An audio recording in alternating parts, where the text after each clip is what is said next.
আসসালামু আলাইকুম। আজকের ভিডিওতে আপনারা দেখবেন যে ডাবল ট্যাপে কিভাবে স্ক্রিন অন হয় এবং ডাবল ট্যাপে অফ হয় এই অপশনটা কোথায় আছে।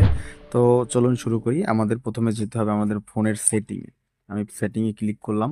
সেটিং ক্লিক করার পরে আপনি প্রথমে যে সার্চ বার থাকবে সেটিংয়ের সার্চ বার এখানে লিখবেন ডাবল ক্লিক বা ডাবল লিখলেও সামনে চলে আসবে। যেমন double click to wake up. আমার এখানে ডাবল লেখার পরে কিন্তু সামনে চলে আসছে।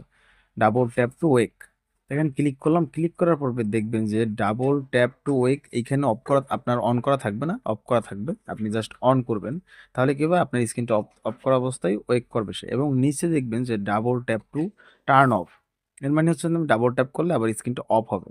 তো এই দুটো অপশন আপনি অন করে রাখবেন এবং আহ, দুইটা আলাদা আলাদা করে রাখবেন। এরপর আপনি দেখবেন যে হ্যাঁ আমি কিন্তু ডাবল ট্যাপ করছি অন হচ্ছে এবং ডাবল ট্যাপ করছি অফ হচ্ছে।